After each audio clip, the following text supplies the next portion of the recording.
What About Vietnam? A podcast with Carrie Newsom. The series where Carrie talks with travellers about their experiences and adventures. Find out more about Vietnam from the people who have actually been there. What about Vietnam? Whether it's adventure, exploring the culture and cuisine, shopping, or just soaking up the sun. Let Carrie and her travellers pave the way for a magical holiday in Vietnam. What about Vietnam?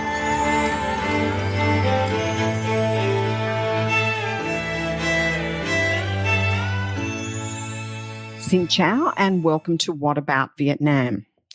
I'm happy to say we are in our third year of the program, and that's all thanks to you. Your support and sticking with the show, even though it's been through some challenging times when, we didn't know when travel was going to open up again. But here we are. It's in full flight now, and Vietnam is coming back strongly. I'm thrilled to announce What About Vietnam is now recognised and recommended in the Vietnam Lonely Planet Guide for 22-23. It's recommended as a reference tool for listening information about Vietnam. Wow, who would have thought that my love for this country and its people would bloom into this? Today, the show welcomes my lovely guest, Alexandra Hepworth, to talk about luxury travel in Vietnam. Vietnam has not always featured on the top 10 or so lists for luxury travel destinations, but steadily over the past, I think 5 to 7 years, it is becoming an A-lister for luxury experiences with a uniqueness I'm happy to say my guest today describes really well. Alexandra works for AZA Travel, a bespoke travel agency specialising in curating high-end luxury travel. And while her background starts with an equine science degree, she knows Vietnam very well, as up until 2020, she lived in Vietnam for 9 years and worked with some of the big brands, such as the Fusion Group. She also represented the Vietnam Tourism Board, the Caravelle Saigon, and prior to leaving, she worked on the opening of the Hyatt Regency in Phnom Penh. I'm talking to her now in her new home of Bogota, Colombia, and in her role with AZA Travel. Alexandra is able to give us some first-hand information about some of the best luxury hotels and brands operating in Vietnam. Together, we take you through some of the big brands you may follow as a luxury traveller, and we peel the onion back so you can hear how they perform in this country. We think you will be pleasantly surprised that Vietnam is pushing that glass ceiling with innovative decor, experiences, spa treatments, and modelling that, incorporates the locality, the beauty of Vietnam culture and its people. It was an eye-opener for me with some of the properties she talks about, and I think it will be for you too. If you'd like some insights into your favourite brand and are keen to know if they perform as well or better in Vietnam, this is the show for you. The fabulous thing about Vietnam is that each region offers its own unique history, culture, people, and landscape. So in any given point of your trip, you are potentially able to have a unique experience while still in the same country. It's an aspect of Vietnam travel that makes it exciting and rewarding, and why people find it hard to pick just one place or stay as a highlight when they get home, as each one is unique. I have to stop saying absolutely throughout the show. Please forgive me. You can go luxury all the way, or you can mix up your stay with boutique, homestays, and luxury accommodation to feel you are getting an authentic and well-rounded experience of Vietnam. Alexandra has a wonderful way of describing the variables of luxury stays. That mean in some cases, it's actually all about the property. And you may not want to leave it for a few days and just embrace its opulence and pampering. And while we wish we could have covered them all, we had to limit them to Alexandra's favourites, which I think after listening, you will agree was worth waiting for. You can find more about Alexandra from her details listed in the show notes. And of course, you can reach her through AZA Travel. Please check the website for the transcript and further details. Without further ado, please welcome Alexandra Hepworth to the show. Alexandra, welcome to What About Vietnam?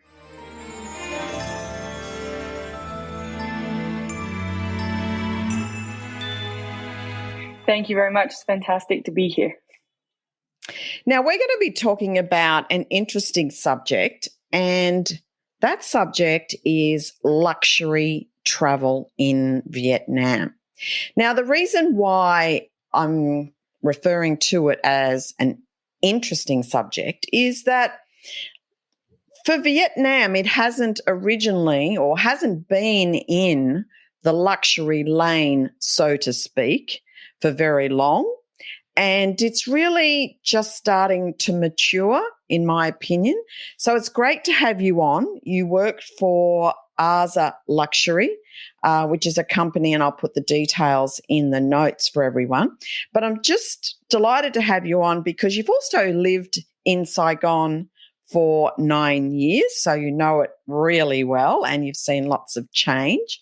So we're going to be talking about some of the best locations, some of the hotels, some of the experiences, etc. So let's jump in and start with how best do we get there, Alexandra? Like as far as traveling to Vietnam by air or whatever. Can you speak to that just to kick us off? Yeah, sure. I think, great introduction, and all of those topics that we're going to cover are super interesting. And like you said, with my time there, I saw a lot of change, which I know we will touch on later. But one thing that did change a lot during my time in Vietnam was air access into the country. And that improvement of direct routes coming in from Europe, more recently from the US, from Australia, which has been around for a number of years, and all of those routes with the national carrier with Vietnam Airlines. And so there are many options to get there with transfers, but it's not always so convenient for people, adding on to travel time. So I think with that development of Vietnam Airlines air routes, but also their product over that time as well. I remember, 4 or 5 years ago, they launched a fleet of Dreamliners that had a fantastic business class product and also a great premium economy product coming from Europe, which really put them on the map as well, because as well as having great access and visibility, it was also a very nicely positioned product in terms of price point when looking at some of the other carriers in the region.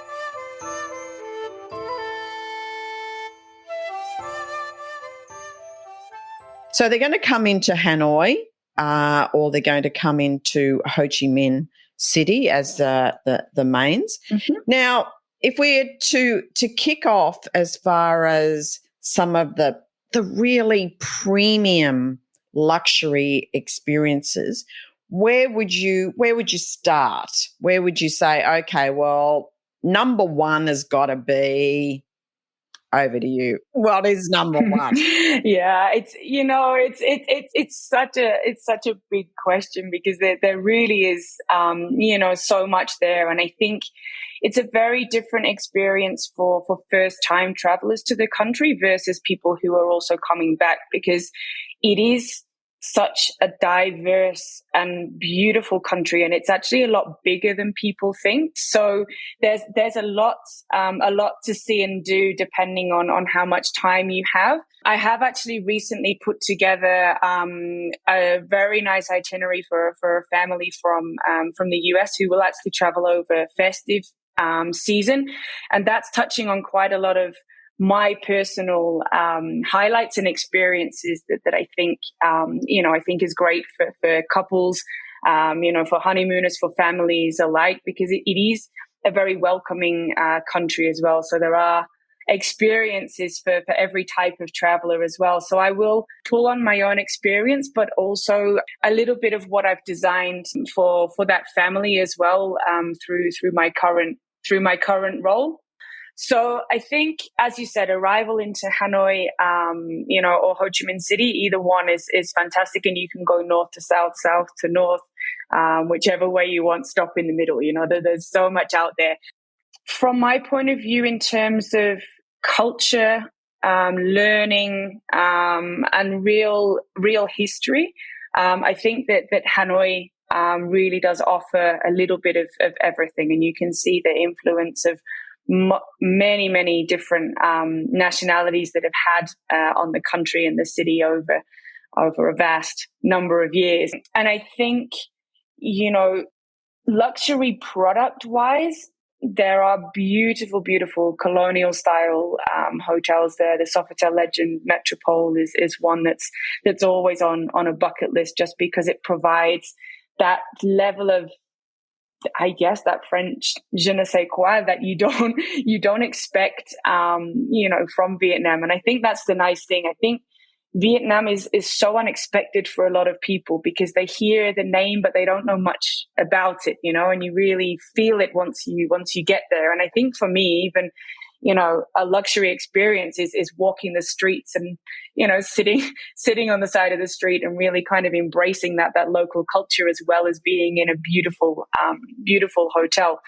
But I think also, seeing the sites outside of Hanoi, driving through the countryside, seeing all the rice paddy fields and going out onto Halong Bay is something that is very spectacular as well, and something that's very indescribable for people, really. I think going out on a beautiful junk, a private boat going in between all the mountains that are in the water, that beautiful flat blue water, is just an incredible experience that you can't get anywhere else. And I think definitely that is one experience up in the north that can't I agree totally. And I think, for me, when I think about the Metropole, the Sofitel Metropole, it's kind of like the Raffles of Singapore, isn't it? It's got that colonial feel, and they have, those beautiful afternoon teas and things like that. It's cooking lessons. It's got that that old world charm. Just love it.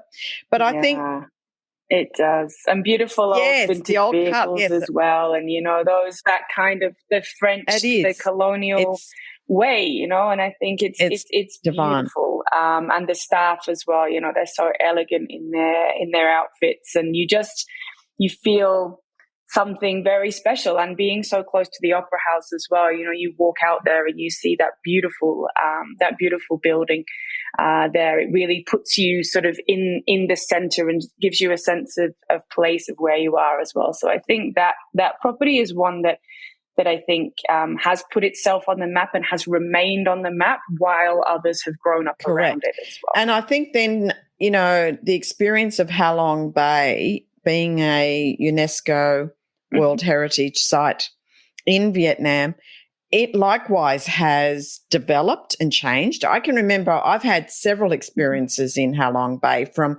that real old junk, really crowded, really kind of a little bit messy, to, some upscale cruise ships coming in and being developed. And even in Lan Ha Bay, because there's actually 3 bays that join together, they developed Lan Ha, and Lan Ha to me is just a little bit quieter, and some of those beautiful cruise ships and brands that have come on board, to me, just takes it up a level. And I think I don't think I've sent anyone there that hasn't come away and gone, it was nothing like I thought it was going to be. The old world ship and just, its own architecture is being so beautiful. The staff are beautiful, and just the serene pleasure doing Tai Chi early in the morning as it's, I can see you and I both been there, haven't we? And it's just, it's so special. I think you're right as well, and I do think it is nice to also touch on the people, because you are going into an unpopulated area, but yet there is still a population of people who live there on the water, and that is also their life, and those people have a very, very simple life, but people don't know that there are schools out there, and there are, beautiful caves, and there's places to canoe, and you can go and really be a part of how the local people live. And I think that is something that is very unique.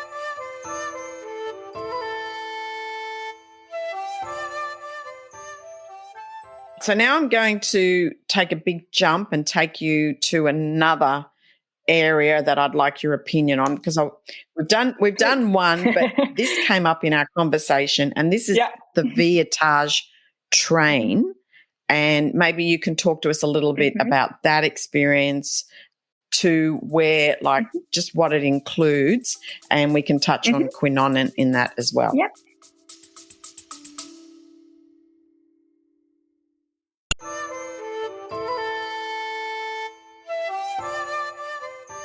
You may see at the beginning of the show notes in the podcast channel that you're listening from some words that say text me a message. It's a great idea, don't get me wrong. I love hearing from you, and whether that's your thoughts on the episodes, some questions, messages of appreciation. I just love the feedback. It's really great. However, I feel it remiss of me to not thank you for them, but to not be able to respond directly to you. So if you have sent me a question, and I've got lots, and you haven't heard from me, there's a really good reason why. I actually don't have the ability in the technology to respond to you. They kind of expect that you would, or I would, answer the questions in the form of a show. And there's just kind of too many, and I just think it's just too personal not to do it that way. So I wanted to alert you to the fact that if you do send me a message through that connection option, I'm not going to be able to respond to you directly. So if you do have a question, and it is time sensitive, or you want to send me any kind of message, can I suggest the following two ways? One, send me an email to whataboutvietnam@gmail.com. That is the email address that I have the most constant access to, and I will aim to get back to you ASAP. Secondly, if you go to the website for the podcast, which is whataboutvietnam.com, if you scroll right to the bottom, there is a chance for you to leave a voice message. Now, in that voice message, I can respond to you equally with a response in voice. So if you want a quick response, that's your next best way. But I just wanted to get this into the show, make you aware of this, as it really is becoming problematic, and I've just got too many, and I can't kind of go naming people and answering each question. That's just a little bit silly. So if you have sent me a text message before and you're waiting on a message back as a response, I'm so sorry. I cannot do that. But if you want to send the question again, I'd be more than happy to answer.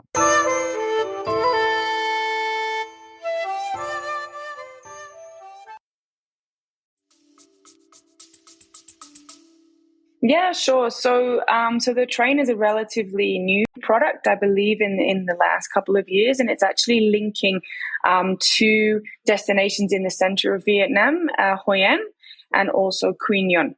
Hoi An is definitely the most well-known of places, being a stop on most people's itineraries going into central Vietnam, and Hoi An is a very special place. It's serene, it's beautiful. It's also another UNESCO listed town, an old Japanese port, and you can really feel that difference in culture and in terms of the architecture and the design of the town and the way that it's all pedestrianized and and surrounded by river. So Hoi An is just. It's a very different experience from what you will have seen and felt in Hanoi and Halong Bay, and that's what I really love about Vietnam in general, is that everywhere you go is something very, very different. And in terms of Hoi An is also very close to Da Nang as well, which is the entry point, which I'm sure we will touch on a little bit later. So I will stay on topic. But yeah, the train itself is linking Hoi An and another area called Quy Nhon. Both places are unique in their own right. The two properties that actually link and the operator of the train is the Anantara Hotel Group, linking Anantara Hoi An in the Old Town, which is a beautiful colonial building set on the river, and linking a much more modern property in Quy Nhon, which is a beachfront all villa property, all pool villas, I believe, property, which is very secluded, very romantic, and a fantastic addition to the hotel scene in Vietnam. And I think while Quy Nhon is not always on everybody's first time list, I do think that the destination for relaxation, for enjoying, for seeing something different is fantastic for people who live there, because it's a very, very short flight from Ho Chi Minh City. Obviously, there's the train journey that links the two. And it's also an up-and-coming destination, and it's nice to see it before it gets too developed as well. The train itself is beautiful carriages, includes food and beverage service, and again has that colonial sort of old-school charm. And it's very rare to travel by train in Vietnam. That's another thing that I would say. There is no real infrastructure for trains in the country. We definitely don't have any high-speed trains like you would expect from Japan or that you see in other places. It's very much old trains, sleeper trains that take a long time because there's only one set of tracks. So to have those beautiful luxury carriages going between those destinations is also a very, very beautiful and also unique experience that no one has done before. So I think for those kind of things to be developed also shows that there's a demand for new ways to travel the country for both people who live there and also for tourists. And again, like I said before, because we have so many second timers coming back to Vietnam, I think that a product like that is something that really appeals to those visitors as well.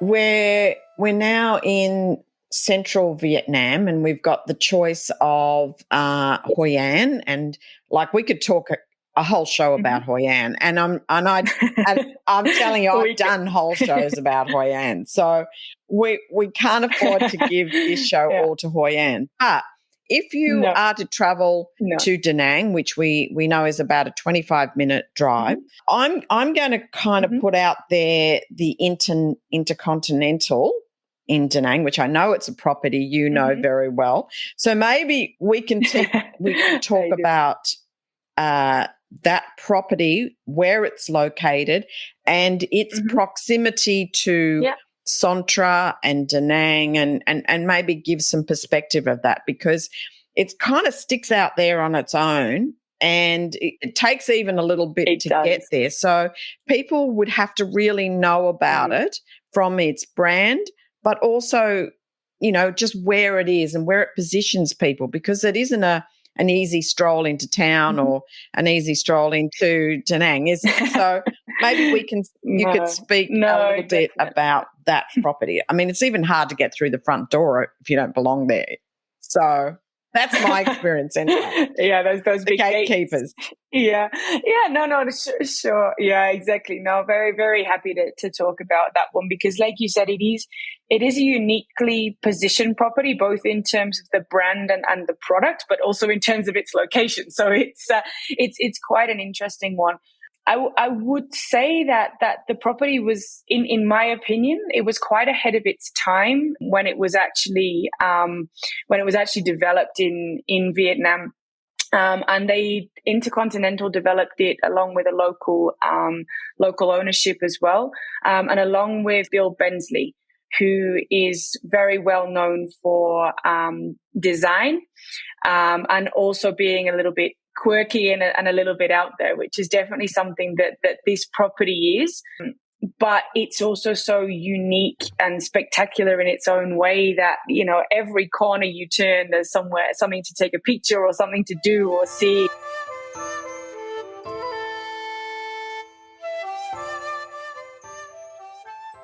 Access from Da Nang airport is around 25 minutes, but it is going the opposite way from Hoi An. So where most people would come into Da Nang and then travel towards Hoi An and either stay in a property along the beachfront in Da Nang, keeping themselves maybe 20 minutes or so away from Hoi An Old Town, or stay in the town. The Intercon is actually the other way. So if you're wanting to go into Hoi An from there, it would then take you about 45 to 50 minutes. So it is something to just bear in mind. Situation wise, it's actually up on a peninsula and up on a mountain. So the drive to get there is actually quite an interesting one. It's a little bit windy, and you kind of don't really know where you're going because there's not much else around there. But the property itself is situated in its own private bay. And it's actually situated on Monkey Mountain, and it's quite a steep property. Sorry, I'm visualizing. If only they could see all the hand instructions. But, that's what I think they miss out on. Sorry, people. It's like I'm thinking. But for that reason, the property is it's an incredible design and an incredible concept, which is something that I really like, is the story behind the property, because it's actually when you arrive, you come into the top of the mountain and you just look out over the bay and look down onto the property, which is quite an interesting way that it has been developed and to go about that. You have the beach right down at the bottom, and then coming up the mountain all the way through to the food and beverage outlets up at the top. And the property is set into 4 levels, and it's I think heaven is at the top and earth is at the bottom, and there's a couple in the middle that I don't remember. I think sea, earth, and one other. And those are really the kind of concepts for it. And you move around the property either by buggy on the beautiful pathways that they have, or you can use, what's the word for the train that goes, like the cable car that goes up the side of the mountain. And I can never remember the word, but that in itself is just such a cool experience, to go up and down the mountain and stop at each level. The property also, it's very black and white with these, strikes of colors everywhere. And the design is something that is very unique, but it also talks to its location. There's a lot of lanterns that you can see all around the property, which is very typical of Hoi An and that region. There's monkeys, real live ones that are around, but there's also many different monkey statues and characteristics and those sorts of things, again built in within the concept because of the location of the property. They've used a lot of natural wood from around the area as well that can be seen in all the guest rooms. And it really is just something very, very special. I mean, for me, it's a property where you feel something when you go there. It's not a generic property, and I think that having the big brand on the property, but it doesn't feel like that in the slightest, is something that's very different as well. And I think that people would be pleasantly surprised when going there that it has that luxury and the infrastructure of the brand behind it, but it also has its own personality, and that's something that I really like about. And it owns that space, it owns that piece of land, and it is a place, in my opinion, that people would go to and pretty much want to just stay on the property. I mean, Sontra is an area which is starting to develop and has certainly, I'm sure you would have seen it come along in the last few years, just leading into COVID. But and Da Nang has also, as a city, has come in. But I think the property can stand alone because of where it is. And, you know, with optimal weather, you wouldn't want to go anywhere else. It's just got everything. So, you know, you are paying a pretty penny for it, but I think it can it's worth it. It's got that value. But once again, you've got that great brand, you've got that cultural depth to it, and you've got all that just uniqueness, because there's just no one else to compare it to, because they own that bay. They can go up into the mountain as the Langur monkeys in the monkey forest. You've got Lady Buddha up the hill. You've also can take a drive and you can do the Hai Van Pass. It's definitely a place where you feel like you want to stay. And again, I think if you're a first timer, you would need to take yourself off into Hoi An and see it, and you know, be there for the day and sample the local food and on all that sort of thing, because it is very, very unique. But if you have the time to stay up there, then I definitely think it's worth it. There are obviously a multitude of properties now that have developed on the drive into Hoi An as well over the last few years. You know, again, luxury high-end brands coming in like Four Seasons, who also have a fantastic property, very, very different, but also very, very high-end properties in the town. So there really is something for everybody as well. You know, properties that cater to families, those that are more positioned towards honeymooners. So that area in the last 10, 12 years has really just absolutely changed beyond I think recognition. When you are thinking about these properties, in particular like this one, to me, I don't know whether you'd agree, but I would have some time at the Intercontinental and then I would move property and stay in Hoi An or stay in a property close to that to have a totally separate and different experience. I wouldn't try and stay at the Intercontinental and do Hoi An, because just from the travel perspective, it would be annoying when you don't want to do that. So, and there's so many other places up there that I think you would have two different hotel stays if you were going to do that. It's two very different experiences. You know, you're right. It's again, it really depends how much time people have, you know, and where they're coming, you know, where they're coming from, and I guess the objective of the trip. But you're right, definitely, you know, a stay up there, plus a stay in Hoi An Old Town. I mean, that would be the ideal. It's just two completely different experiences, and then they're very close to each other.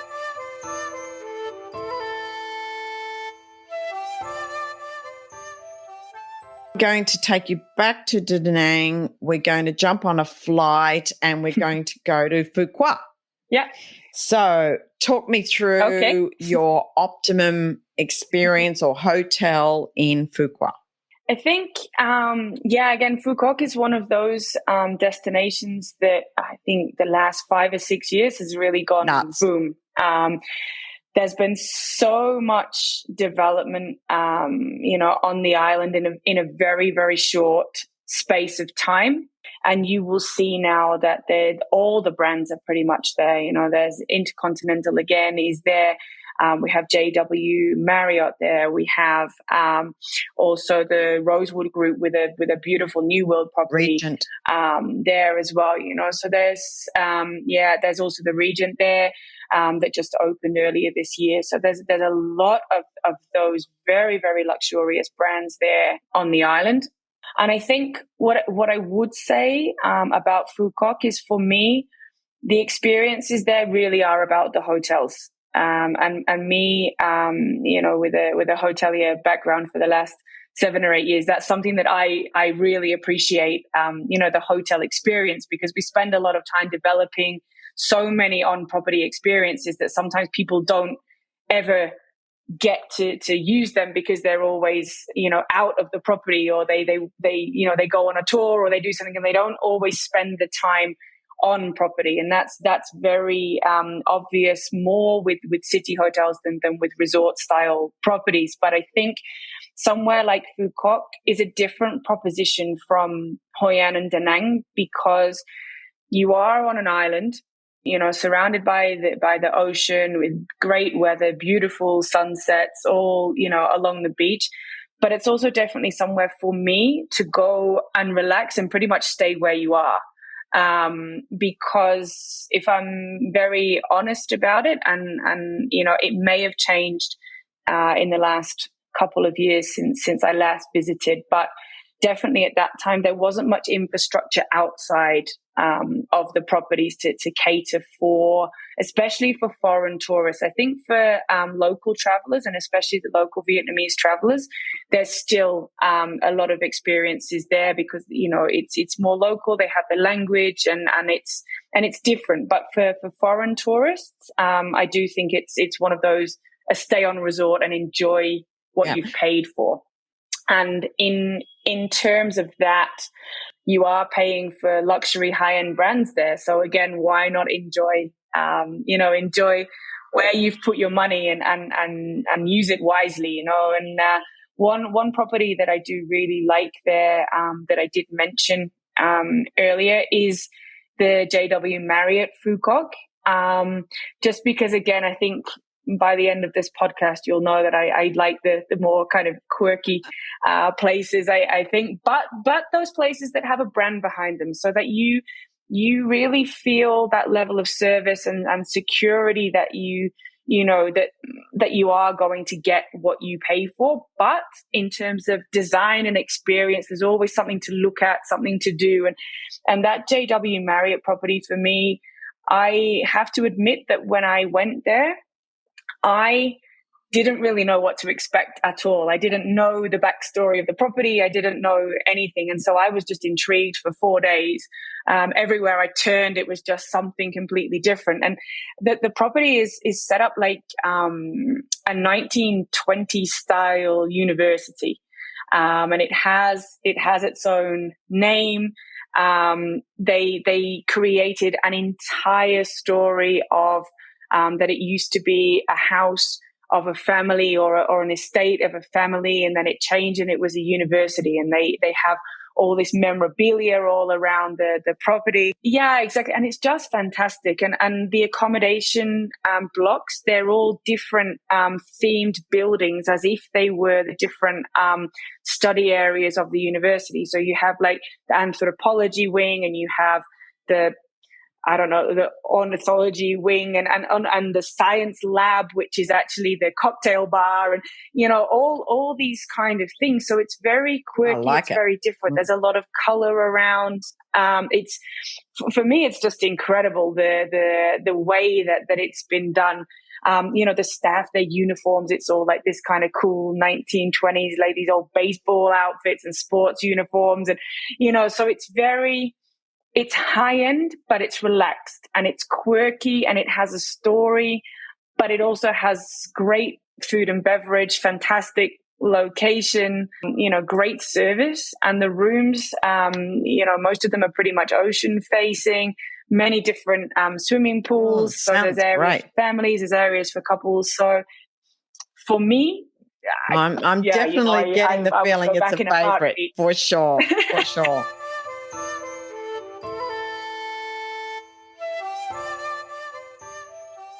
I'm going to take you from quirky now to probably what someone else that I did a show with, Connor Kelly.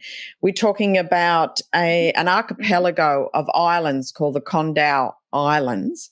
But in particular, there's a brand there that I think you know pretty well, the Six Senses brand. So let's talk for everyone about the Condau Islands from the luxurious perspective, because Connor didn't go that route and we didn't talk about the Condau Islands from that perspective. But the photos I've seen of the Six Senses resort there look pretty amazing. So maybe talk to us a little bit about the Condau Islands experience, be it that it's totally different again, be it it's an island also. Yeah. It is. Yeah, exactly. And I think that's what you've touched on there is really accurate. Again, I go back to it. Vietnam has so many experiences that you can really have a different one every day. Every time you come, an entire trip, you can spend a month just exploring and not really scratch the surface, But I think somewhere like Con Dao is nice because it's pretty untouched. I think, there's not so many properties there, and the ones that are there are pretty in the high end space. Definitely the Six Senses has always been a sort of flagship of the island, and a reason that people would go there. And again, small group of islands, really somewhere to go, relax, enjoy. The Six Senses brand is very, very well known for spa, which is something that we haven't really touched on yet, but something that we should, because Asia in general is fantastic for wellness experiences and for spa experiences. And I think again, those experiences they're just there wherever you turn. But to go to a brand that is very focused on those elements, again, gives a whole other spin on a trip to Vietnam, and you can stop halfway through your trip, either access from Hanoi or Ho Chi Minh City, and relax and take a wellness package, or go and take a bit of a break from running around and just really go and again have that very, very high level of service, high touch point of attention, especially on properties like that really do have a personal, individual guest focus, because those properties and those brands really focus on the guests as an individual, not as a couple or as a group. It's very much about what you need. And I think that to have a brand like that within a country like Vietnam, where it's quite unexpected that these experiences exist, and not only that they exist, but that they are not so tough on your pocket as let's say other destinations within the region. And that's something I think we can touch on a little bit more. But I would say that to have that more sort of holistic experience as well within a country like that is something that again is a hook for a lot of travelers, and especially now. You've probably seen quite a lot of reports about wellness travel in general, and the demand for people to look after themselves and maybe not travel around and run around so much to tick everything off the list, take the picture and leave, and they are wanting those more personalized, healthy, wellness related individual experiences. And I think a country like Vietnam has had those for a very long time without it really being known. And so now, with Vietnam in general being put on the map by the development and the investment that has gone into the country from hospitality brands within the last 5 to 7 years, I think that's also something that is very, very positive for the country and for the customer experience. Absolutely. Overall. And I think, we're going to talk a little bit about, I guess, comparing Vietnam to its neighbours. And I want to leave that kind of to the end, because I think it is worth mentioning. But so far, I've been doing a bit of a count list as we've been going. So we've got Halong Bay, we've got Viettage, we've got the Intercontinental in Da Nang. We've done we've done the JW Marriott at Phu Quoc, which I'm definitely thinking is way up there. We've done the Con Dao Islands. I've got two more that I want to run past you, but one we didn't even touch prior to the show, and that's Nha Trang and Cam Ranh, maybe. So I'm sure you're going to. No, I'm not gonna preempt it. You tell me what you think is up there in the luxury end for Nha Trang.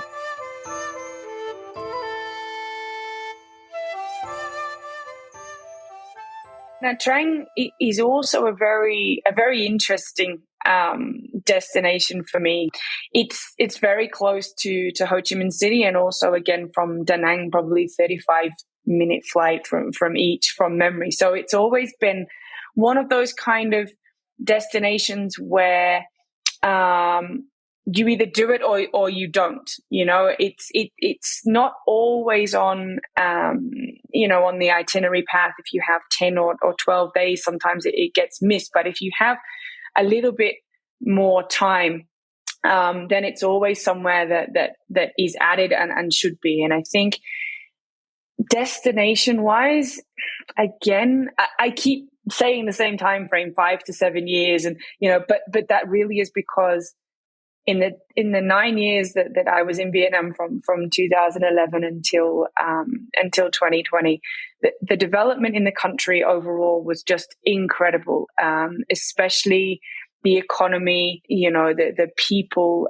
really changed, the education of people that had been educated outside and coming back, and also the investment in our industry of those large hospitality brands and finding those destinations that mean something to people. And Nha Trang is another one that just developed pretty much out of nowhere. It used to be a strip of hotels across the road from the beach, and Nha Trang City, and that's probably taking me back, but probably about 45-minute drive from the airport, which is called Cam Ranh. But Cam Ranh itself, which is very close to the airport, was completely isolated, not developed, and yet it has the most beautiful strip of gorgeous white, clean sand. Beautiful. Well, you ought to see ocean. It now. It's got the most stunning properties now. There's a move and pick there. Yeah. Exactly. And I would think move and pick is probably my number one for that. I've actually got an offer through What About Vietnam for that property. But you're right, it is on the same scale. But Cam Ranh years ago was like nothing. It just didn't even rate. It was just nothing. It was just the fishing area, and I think when I was working for Fusion Group, we actually were opening Fusion Resort, and it was called Nha Trang in the beginning, because for the sole reason that was Cam Ranh, nobody knew, and people still don't understand it's part of Nha Trang. Yeah, and they don't really know, but we called it Fusion Resort Nha Trang, and the name has actually now been changed to Fusion Resort Cam Ranh for the very reason that area has been so well developed that they don't need to use Nha Trang to hook people to know where it is anymore, and the property really is not in Nha Trang. So that's that is one thing that I have noticed, that the development up within that area, and again, beautiful resorts, all ocean facing, and I think what that development also brings, outside of the brands going in there, and I would say that it's not all the international brands that are there in Nha Trang and Cam Ranh at the moment, because it hasn't had that development at the same speed as Da Nang, for example, and you don't have the luxury brands there. But, there is an Intercontinental, which is a fantastic property in Nha Trang City. There's a Westin coming very soon from Marriott as well. Exactly. So it is coming and it is there. And again, it's that confidence in Vietnam as a destination on the whole, and being able to give a range of experiences for every type of traveler again. I think that is just testament to itself, and also the acceptance, of the country to allow foreign investment and to really allow that to develop the country so that it can grow at the rate that it was pre-pandemic, because it was one of I think the second fastest growing economy in the world, huge exports, and the country really just went boom. And I think, again, a lot of that is testament to product development within the country and infrastructure. And let me assure you, it's definitely on the way back.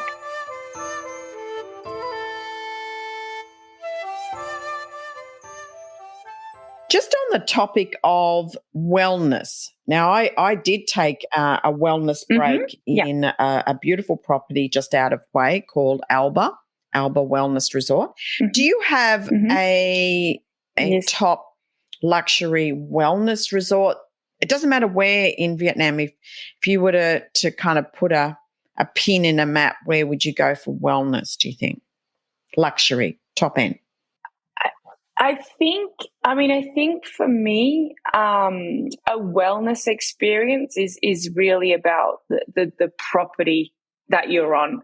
And I think you are right that there has been a few experiences built in the last few years, and Alba is definitely one Alba. that again through Fusion Group. And it's not one I've experienced myself.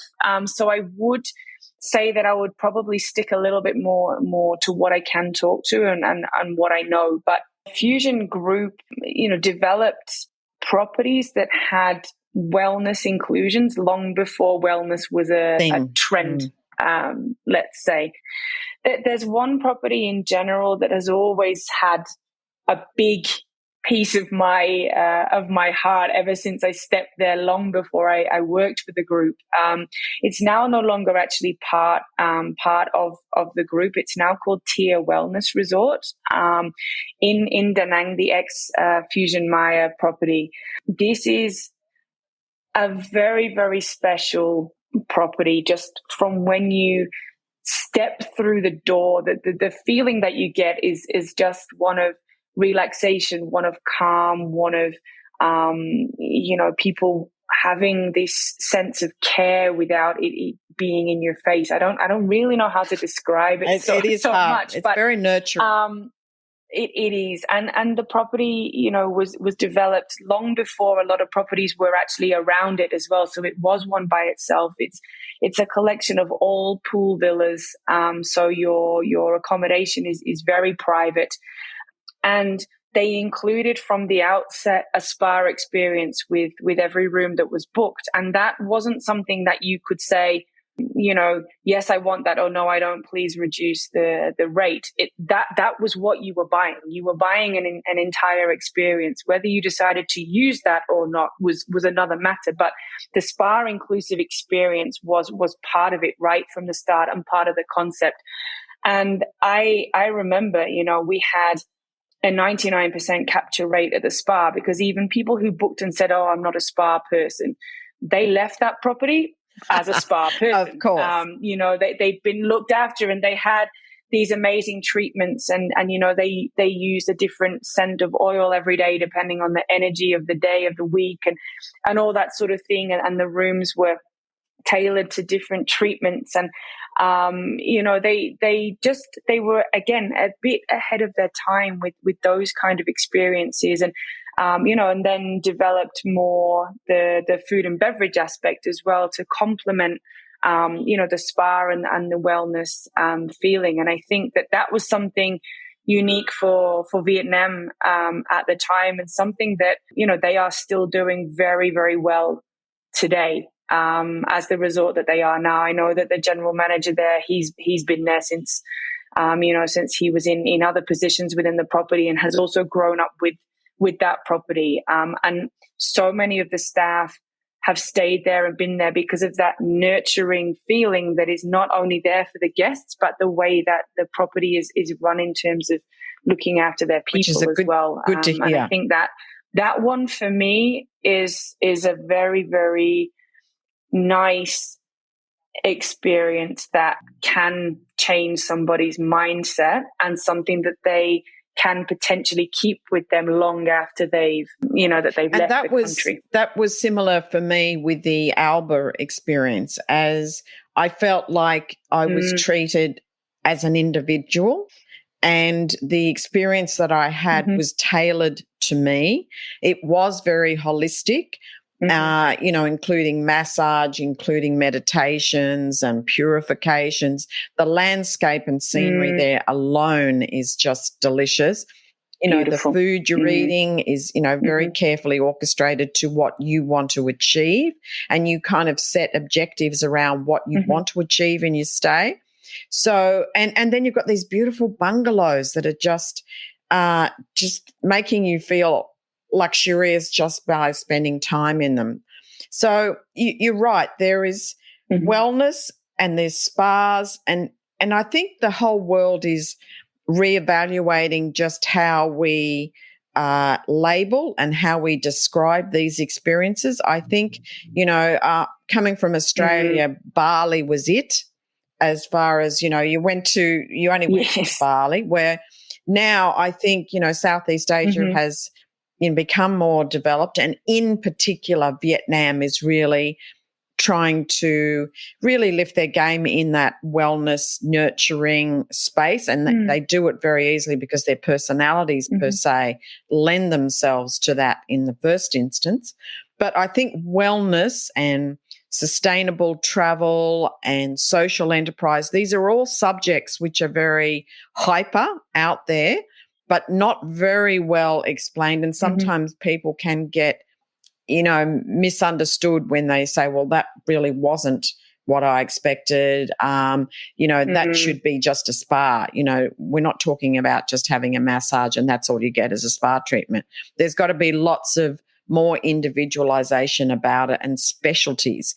And I think Vietnam is on the cusp of education, also in the hospitality sector and also in wellness. So, I got to speak to some really interesting people that are going into hotels and developing schemes and programs that their hotels are going to include that are going to offer these specialities, because they're bringing that talent and that talent pool to those hotels, which just wasn't there before. But certainly no one was sitting on their hands during COVID. People were thinking ahead and planning ahead. So, Vietnam's still got a long way to go with waste management and lots of things like that. But, haven't we all?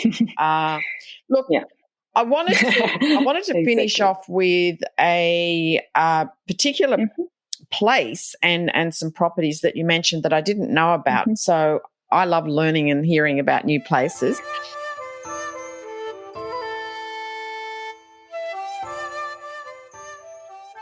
So you mentioned a place called, is it Ho Cham? Yeah, so Ho Cham is an area about 2 hours drive out of Ho Chi Minh City, and a great beach option in my opinion for people who maybe are a little bit short on time. That's what I like about it. It doesn't require jumping on a plane. It doesn't. Yeah, it doesn't really take too much organization.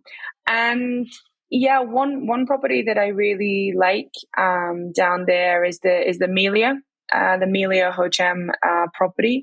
It has hotel rooms as well as beautiful villas as well, where you can go with a group of friends or with families or for honeymooners or couples. So it has a bit of everything, and it's quite an expansive resort. So even though there's quite a number of rooms there, it still feels quite individual as well, which is always a nice thing, because you don't want to feel like you're on top of many other people. I think in terms of the location, it's fantastic for something a little bit different, maybe a weekend getaway, maybe a couple of days add on to Saigon, because if you can get there by 12 o'clock and leave 2 days later at 12 o'clock, you've had a fantastic experience, great room, good food and beverage. You've been at the beach, you've done your water sports activities, you've been to the spa, you've done all those things to help relax and enjoy, and it's so super close to Saigon that it really is a waste not to add it. I think there's also a few other developments happening down there. There's an intercontinental property down there as well, so there are the brands there. And I do think that it offers a nice alternative to other more traditional beach destinations that have been used in the past, like Munay, for example, which also has its own charm, but getting there is not so easy. It takes a lot longer. So I think as an alternative and a nice sort of quick beach trip, good to know. Then for me, I really enjoyed going. Because most people there. kind of, jump straight into going to Kanto and doing the Mekong Delta. And, in my experience, I haven't had an alternative like this, only 2 hours away, easy to get to, as you say, to hire a driver and get there and have a quick getaway. That sounds terrific. The golf down there as well. Da Nang, also another fantastic golfing destination, but close to Ho Chi Minh City. Then Ho Cham is a great option for those avid golfers. So just to wrap up, as I'm kind of mindful of the time.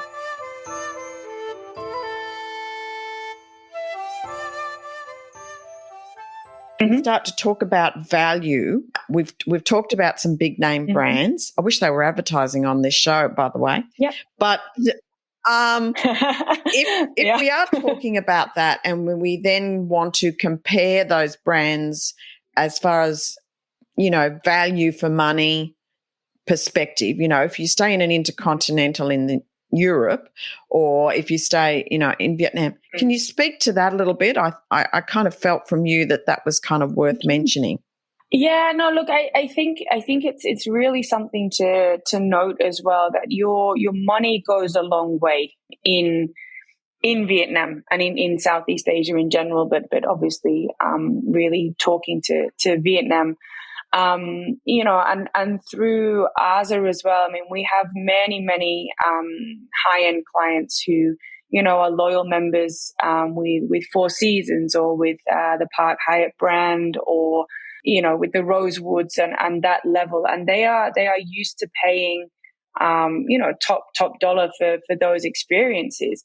And when quoting, the high-end product that is available in Vietnam, people are very, very surprised by the rate that they can get a Park Hyatt there, for example, versus, say, a Park Hyatt in Europe or in the US. And I think that it is something very, very big to note, because those luxury experiences are there through the brands and through local experiences as well. I mean, like I said, couple of my favorite experiences that are luxury just because you can't get them anywhere else is sitting on the street, or going for a local barbecue, or something like that, that we haven't really touched on. But to be in these luxurious high-end properties, but step out onto the street and be faced with real local life experiences is something that you just can't buy. And that's very, very obvious in Saigon, in Ho Chi Minh City, and in a property such as the Park Hyatt, for example, which is opulent. It's luxury. It's understated elegance, right in the heart of the action as well. And that is something, like I say, that money really can't buy, but also the value of that property for the service, for the hardware, for the the food and beverage experience, for the location. You really don't find those price points in many other destinations. And when you're used to the prices of those brands, it's nothing except a surprise, which is also a fantastic positive for Vietnam and for us in the industry when recommending locations for clients that maybe aren't on the main trail, but somewhere that's been on a bucket list. And I guess, rounding off what we talked about before, given now that Vietnam has much better air access and great air product, it has luxury experiences from top to bottom of the country. It has great service. It has amazing food. And being able to package all of that now for people to go and experience something that seemed unachievable before, I think is something that is very, very nice, and something that's very close to my heart, having been there for a long time and knowing, how incredible the country is now, being able to share that with clients and with people from around the world. And, is you've just kind of summed up the reason why I do this podcast.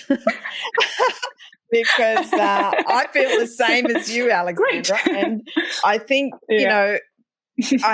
it is hard to explain to people to appreciate that the value is there. Those brands are going to offer you that high-end luxury, but not with the same price tag. So it doesn't mean that you're going to get a diminished level of product. You're going to get that and plus more. No. And that along with fantastic street food, the people, right up to fine dining. You've got water sports that you can enjoy, from kite surfing to, all of that kind of stuff. I want to ask you this question. I've been dying to ask this question of you until right at the end. I'm going to add it in. Yeah. So, sure. Why would you go to Vietnam instead of maybe Thailand or Phuket or Koh Samui? Because I'm sure if you're talking to people and you're wrapping up products, they're going to ask for your suggestions. So why would you go to Vietnam versus one of those? I mean, I think for me to be very, very open and honest, I think you get a very genuine experience in Vietnam. I think that the people are so welcoming.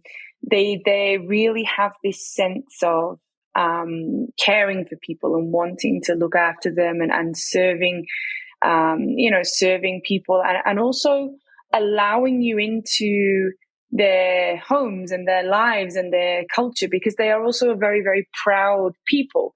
And they want to share that with more of the world than they can by themselves. And they really embrace people coming and showing an interest in the country. And they go above and beyond for you without even realizing that they're doing that. And I think that understated eagerness to please and that genuine courtesy of care is something that I haven't seen in many other places, if any, to the level that I felt it in Vietnam, and the level that I know is possible there. So I think for me it's that genuine, real, authentic experience that I don't think you in can many get other places. I agree with you totally.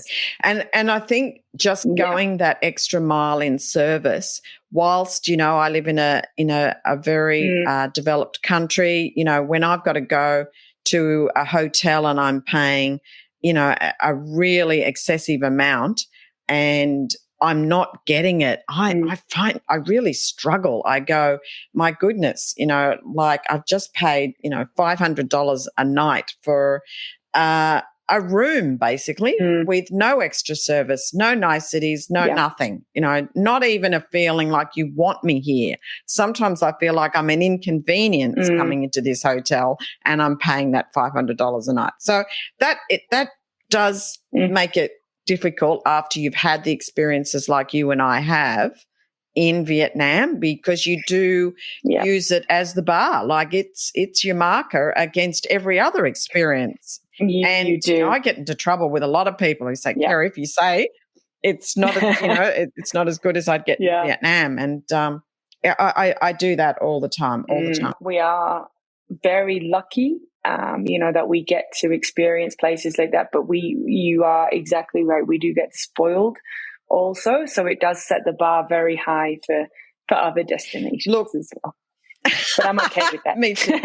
Look, Alexandra, I just want to say a really big thank you for coming on the show. I think everyone's going to have some really good examples to have a think about. Obviously, I'm going to put all your details so people can reach out to you separately and do some planning maybe with you around some of these experiences and locations. And just great to get your insights and spend some time with you.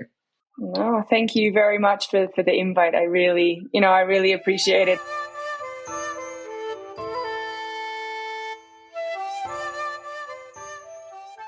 I can't let you go just yet. I just wanted to tell you a little bit about the ebook that I released in December 22 called Book, Pack and Stay, Your Travel Guide to Vietnam.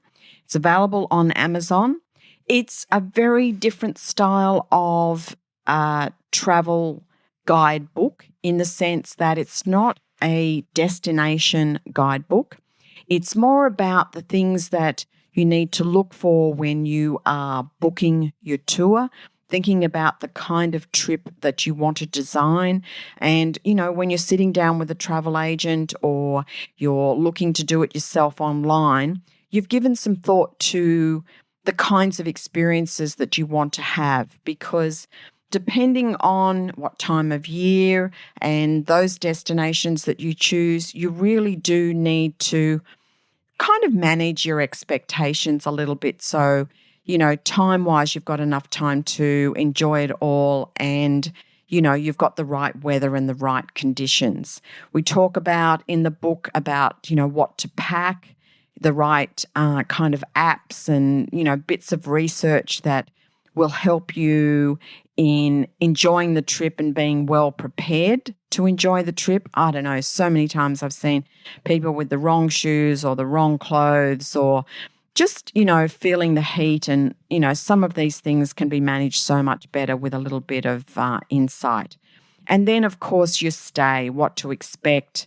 You're going to trip over wires. You're going to see, thousands of motorbikes. And just, I hope the guidebook is going to help you understand that, kind of get it in context, and some tips and hints on just being able to make your stay so much more enjoyable. So that's the book, Pack and Stay, Travel Guide to Vietnam. It's a nice, easy price of $4.99, so not a huge expense. You'd have it on your phone, and you're always going to be able to interact with that with the links to various apps, videos, podcasts, and of course, Amazon is going to allow you to do that very easily. So, book, Pack and Stay, Travel Guide to Vietnam. Get your copy as soon as you can, and please send me any feedback or suggestions, as I will be updating this version later in the year, because Vietnam is just that country. It's evolving fast, and I want to make sure I get you the information you need that's relevant at the time. Thank you very much. Thank you for listening. Check out the episode notes for more information. What about Vietnam? Don't forget to subscribe, rate and review, and stay tuned for more fun adventures in Vietnam.